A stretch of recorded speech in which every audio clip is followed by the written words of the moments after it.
When you hear the name Julius Caesar, what do you think of? A cunning general? A ruthless dictator?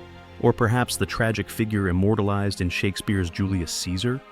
Few figures in history evoke such intrigue, admiration, and controversy. Julius Caesar was born on July 12 or 13, 100 BCE, into the patrician Julii family, one of Rome's oldest noble lines. Despite their illustrious lineage and claim of divine descent from Venus through Aeneas, the family had fallen from prominence. Financial difficulties meant Caesar's childhood, while privileged, was far from luxurious. His early years unfolded against a backdrop of political turmoil, as the Roman Republic faced growing inequality, factionalism, and unrest. This political alignment placed Caesar in immediate danger when Sulla seized power. Sulla demanded that Caesar divorce his wife, Cornelia, whose father had been an ally of Sulla's rival, Marius. Caesar refused, a decision that put his life at risk. To escape Sulla's wrath, Caesar fled Rome, finding refuge in the military. This decision not only saved his life, but also marked the beginning of his military career, a path that would ultimately lead him to greatness. At the age of 16, Caesar's father, Gaius Julius Caesar, died unexpectedly, leaving him as the head of his family. This loss thrust Caesar into the treacherous political climate of Rome, where alliances were fragile and power struggles often turned deadly. During these years, Rome was dominated by the dictator Sulla, a conservative leader aligned with the Optimates, a faction that sought to preserve senatorial power. Caesar's family, however, was closely associated with the Populares, a faction advocating for the rights of the common people. While serving in Asia Minor and Cilicia, Caesar distinguished himself as a courageous and resourceful soldier. He earned the Civic Crown, Rome's second highest military honor, for saving a fellow soldier in battle. These early experiences shaped his ambition, reinforced his resilience, and gave him a taste of the leadership that would define his future. When Caesar returned to Rome, he began a calculated ascent through the political ranks. His charm, eloquence, and shrewdness quickly set him apart. He courted public favor through grand spectacles, funding lavish games and public projects, often at great personal expense. This generosity, coupled with his skill as an orator, won him the loyalty of the Roman populace. Caesar's rise was not achieved alone. Recognizing the value of powerful allies, he formed strategic partnerships with Crassus, the wealthiest man in Rome, and Pompey, a brilliant general and one of Rome's most celebrated figures.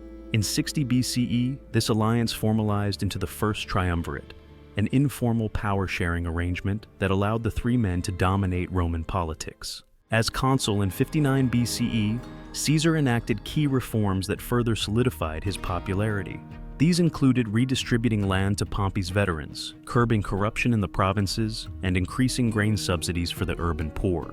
While these measures endeared him to the common people, they alienated the Senate, particularly the conservative Optimates, who viewed Caesar's growing influence with alarm. After his consulship, Caesar was appointed governor of Cisalpine Gaul, Transalpine Gaul, and Illyricum. This position provided him with command of an army and the opportunity to expand Rome's territory.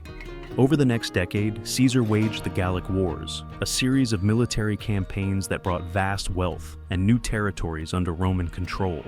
His victories in Gaul showcased his exceptional military strategy, earning him the loyalty of his soldiers and the admiration of the Roman public.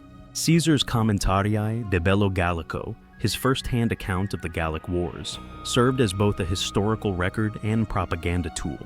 Written in clear, persuasive prose, it portrayed Caesar as a brilliant and benevolent leader, highlighting his victories while justifying his actions in Gaul.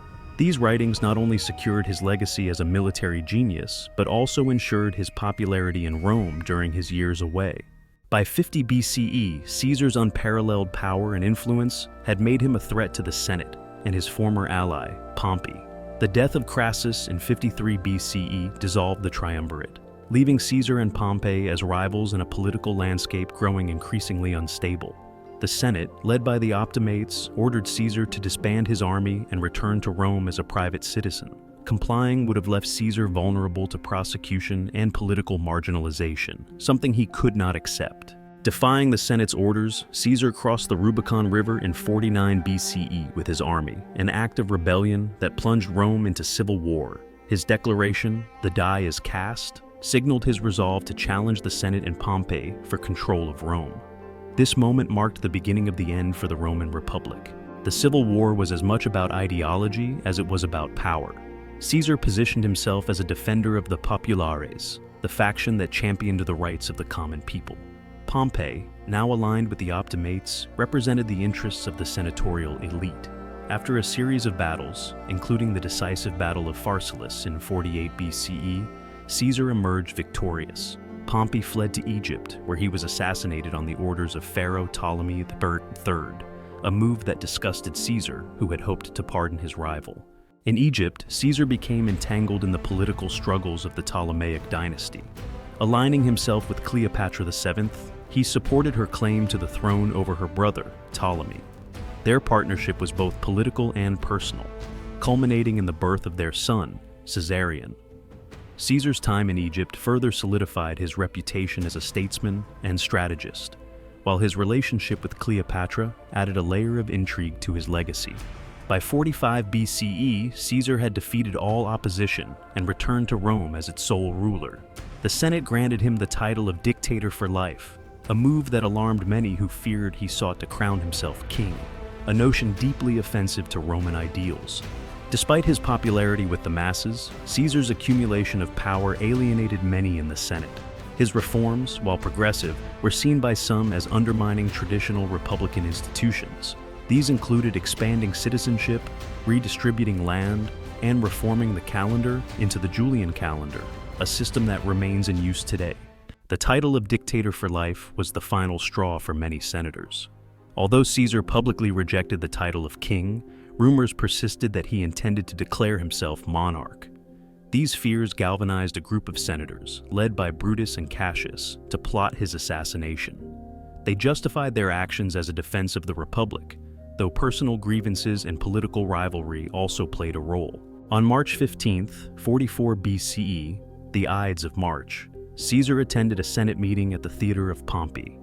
As he entered the chamber, the conspirators surrounded him and stabbed him 23 times. According to legend, Caesar's last words were, "Et tu, Brute," a poignant expression of betrayal. The assassination, intended to save the Republic, instead plunged Rome into chaos, leading to another civil war, and ultimately the rise of Caesar's adopted heir, Octavian, as the first emperor of Rome. Julius Caesar's legacy is one of profound complexity. On one hand, he was a visionary leader whose military conquests and reforms reshaped Rome.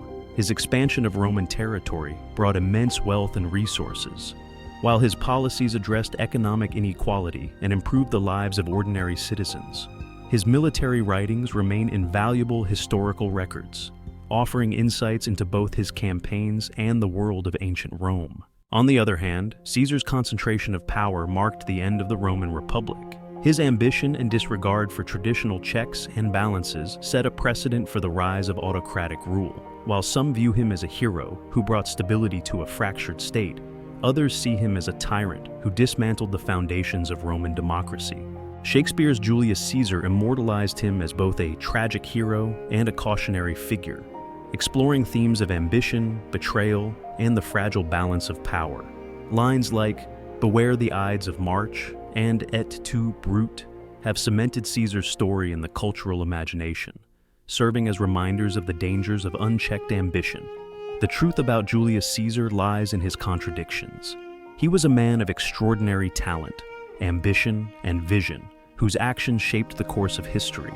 Yet, his relentless pursuit of power came at a cost: the death of the Republic and the rise of imperial Rome. Whether seen as a savior or a destroyer, one thing is certain: Julius Caesar's legacy endures, a testament to the complexities of leadership and the enduring struggle between power and principle.